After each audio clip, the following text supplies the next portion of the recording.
Hello বন্ধুরা, কেমন আছো তোমরা সবাই? আশা করছি তোমরা সবাই অনেক ভালো আছো। কুটুন্দিদি ব্লগিং চ্যানেলে তোমাদের সকলকে জানাই স্বাগত। তো আজ আবার চলে এসেছি তোমার সাথে একটা নতুন ভিডিও শেয়ার করার জন্য। তো এখানে প্রথমে দেখো আমার কাছে ছিল একটা অনেক দিনের পুরনো কুলো। আর এটা কিন্তু কুলো না, এটা আমি তৈরি করেছিলাম যে ছেঁড়া মাদুর দিয়ে। আর এটা অনেক দিনের যেহেতু পুরনো হয়ে গেছে, তাই জন্য ভাবলাম যে এটাকে একটু নতুনভাবে যদি একটু লুক দেওয়া যায় তাহলে কীরকম হয়। তো ভাবলাম, অনেক চিন্তাভাবনা করার পর আমি দেখলাম যে যদি একটা বর বইয়ের প্রতিকৃতি এখানে আঁকা যায় তাহলে কীরকম হয়। তো প্রথমে দেখো আমার কাছে কিন্তু কোনো রকম আইডিয়া ছিল না। আর অনেক দিন পর যেহেতু আবার ভিডিওটা তৈরি করছি, মাঝখানে আমার শরীর অত্যন্ত পরিমাণে অসুস্থ ছিল, তাই জন্য ভিডিওগুলো আমি কন্টিনিউ করতে পারিনি। তো এখানে দেখো আমি প্রথমে ভাবলাম যে এইটার উপরে ডাইরেক্ট করব, তো ডাইরেক্ট করা কিন্তু যাবে না, কারণ যেহেতু এই মাদুরটা অনেক দিনের পুরনো, তাই জন্য। তো প্রথমে আমি যেটা করেছি, একটা কাগজের উপরে বর এবং বউ এঁকে নিয়েছি। এরপর কাগজটাকে খুব ভালো করে আমি আঠা দিয়ে কিন্তু এই মাদুরটার উপরে বা এই কুলোটার উপরে খুব সুন্দর করে চিটিয়ে নিয়েছি, এরকমটা তোমরা দেখতেই পাচ্ছ। তো এই ভিডিওটা তৈরি করার জন্য আমার কিন্তু প্রচুর পরিমাণে সময় লেগেছে, কারণ যেহেতু দীর্ঘদিন ধরে আমি এই সমস্ত কিছু থেকে একদমই ডিটাচে ছিলাম। তো তোমরা হয়তো দেখে বুঝতে পারবে অনেক জায়গাতে কাটছিট করা আছে এই ভিডিওটাতে। কিন্তু ব্যাপার হলো যে ভিডিওটা করতে যথেষ্ট সময় লাগলেও আমি এখানে অনেকটা কিন্তু শর্ট পরিমাণে দেখানোর চেষ্টা করেছি। তো এখানে দেখো প্রথমে আমি যেটা করেছি, প্রথমে আমি কিন্তু কাগজটাকে খুব সুন্দর করে এখানে আমি চিটিয়ে নিয়েছি।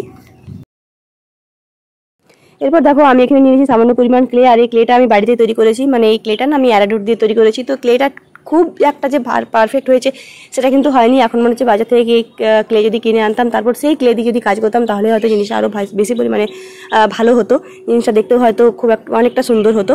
তো এখানে দেখো ছোটো ছোটো পরিমাণে আমি ছোট্ট ছোট্ট করে দুটো চোখ, নাক, মুখ এগুলো সব আমি তৈরি করে নিয়েছি। আর এই টুলসগুলো তোমাদেরকে আমি বলেছিলাম যে টুলসগুলো আমি ফ্রিতে পেয়েছিলাম। কীভাবে পেয়েছিলাম সেই রথের মেলাতে তোমাদেরকে, সেটাও আমি শেয়ার করেছি, তো অবশ্যই তোমরা সেটা দেখে নিও। তো এখানে দেখতে পাচ্ছ আমি খুব সুন্দর করে কিন্তু ছোট্ট ছোট্ট করে চোখ, নাক, কান, মুখ এগুলো তৈরি করে নিচ্ছি। এরপর আমি দেখো এখানে চিটিয়ে নিয়েছি, মানে যে আমি এঁকে রেখেছিলাম সেই আঁকাগুলোর উপরে আমি আঠা দিয়ে খুব সুন্দর করে এগুলোকে চিটিয়ে নিয়েছি।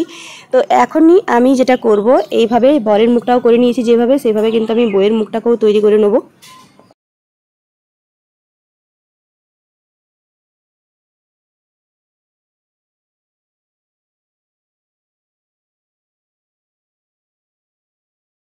বর এবং বউ দুজনকারই মুখ তৈরি করা হয়ে গেছে। এরপর আমি গলার কাছে দিয়ে নিয়েছি কিছুটা পরিমাণ ক্লে। আর বরের যে জামাটা, মানে যে পাঞ্জাবিটা বর পরে থাকে, সেটা আমি ভেবেছিলাম প্রথমে যে কাপড় দিয়ে তৈরি করবো, যেটা একটু 3D টাইপের দেখতে লাগে, কিন্তু দেখলাম যে কাপড় দিয়ে তৈরি করা যাবে না, কারণ আমার কাছে সেই ধরনের কোনো রকম কাপড় নেই। তো ফাইনালি আমি যেটা করেছিলাম, আমি কিন্তু ক্লে দিয়েই এই পাঞ্জাবিটাকে তৈরি করে নিয়েছিলাম। আর নাকটা আমি এতটা লম্বা করে নিয়েছিলাম যে নাকের এই জায়গাটা কিন্তু অনেকটাই লেভেলের হয়নি। তো আমি আবার পরে এটাকে কেটে এদের দুজনকার নাকটাকে আমি কিন্তু আবার ছোট করেছিলাম। তো এখানে দেখতেই পাচ্ছ যে পাঞ্জাবিটাকে আমি দেখো ক্লে দিয়ে তৈরি করে নিয়েছি। এখন দেখো আমার কাছে ছিল কিছুটা পরিমাণ লেস, এই লেসগুলো অনেকদিনের পুরনো হয়ে গেছিলো, তাই ভাবলাম যে লেসগুলোকে একটু কাজে লাগিয়ে দিই। তো লেসটাকে আমি একটু ধুতির এইভাবে আমি করে নিলাম। আর এখানে দেখো আমি এখানে কিছু ছোটো ছোটো টাইপের বেনারসের যে কাপড় সেটা আমি নিয়ে নিয়েছি, মানে ব্লাউজ পিসের যে আমার কাছে ছোটো ছোটো কাপড়গুলো ছিল সেগুলোকে আমি এখন এখানে কাজে লাগাবো।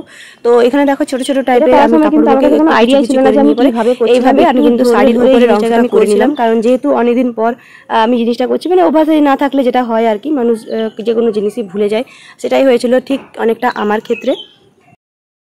এরপর দেখো নিচে একটুখানি আঠা লাগিয়ে, এরপর আমার কাছে আরেকটা সমস্যা হয়েছিল, এটা যে হট গ্লু যে গান, মানে সেই বন্দুকটা আমার কাজ করে না। তো আমি এখানে কিন্তু আঠাটাকে রীতিমতো গরম করে, মানে আগুনে পুড়িয়ে তারপর সেটা দিয়ে আমি কাজ করছিলাম। তো এখানে দেখতে পাচ্ছ কালো কালো রঙের এই জিনিসগুলো কিন্তু হয়ে গেছিলো। আর শাড়িটাকেও আমি এভাবে কুচি কুচি করে খুব সুন্দর করে কিন্তু আমি একদম বরের যে ধুতি তার সাথে অ্যাটাচ করে দিয়েছিলাম, এখানে দেখতেই পাচ্ছ। এরপর এটাকে একটু ভালো লুক দেওয়ার জন্য আমি কিন্তু একটা লেস এদিক থেকে লাগিয়ে দিলাম।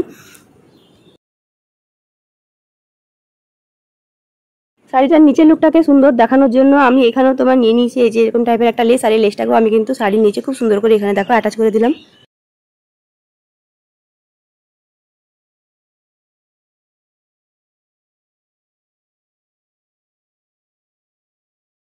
এখন দেখো আমি এখন করে নিচ্ছি বরের চুল, মানে বর এবং বউয়ের দুজনকারই চুল এবং মাথার মুকুট, এগুলো এখন বাকি আছে, এগুলো আমি এখন টুকটুক টুকটুক করে এখানে করে নেবো।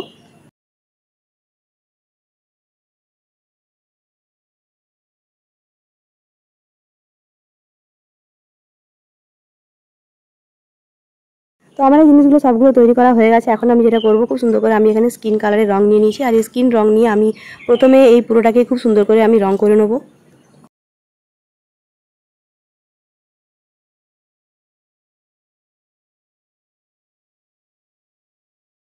এরপর বর এবং বউয়ের চুল রং করার পর আমি বাকি কাজগুলোকে খুব সুন্দর করে নেবো। তো এটাই হচ্ছে আমার ফাইনাল লুক। দেখতে পাচ্ছ বর এবং বরের এটা কিন্তু মানে বউ এবং বরের এটা কিন্তু ফাইনাল লুক।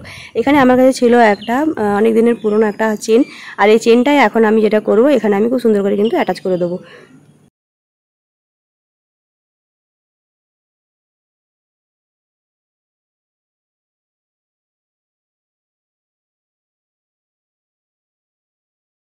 তো এই পুরো জিনিসটা কমপ্লিট হয়ে যাওয়ার পর যেহেতু ব্যাকগ্রাউন্ডটা দেখতে একটু খারাপ টাইপের লাগছিল, তাই জন্য আমি যেটা করব আমি এখানে কিন্তু একটা খয়েরি কালারের একটা ফেব্রিক নিয়ে নিয়েছি, আর এই ফেব্রিক দিয়ে আমি খুব সুন্দর করে এটাকে রং করে নেবো।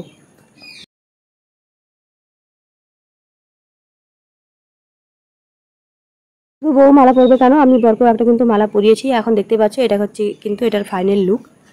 এটা হচ্ছে আমার ক্রাফটার ফাইনাল লুক। তোমরা কিন্তু অবশ্যই জানিও যে জিনিসটা কেমন দেখতে হয়েছে। ভিডিওটা ভালো লেগে থাকলে চ্যানেলটাকে লাইক সাবস্ক্রাইব শেয়ার করতে কিন্তু একদম ভুলবে না। সবাই খুব ভালো থেকো, সুস্থ থেকো, খুব তাড়াতাড়ি দেখা হবে তোমাদের সাথে একটা পরের ভিডিও নিয়ে। আমি আজকের মতো এখানে বিদায় নিচ্ছি। সবাই খুব ভালো থেকো, সুস্থ থেকো।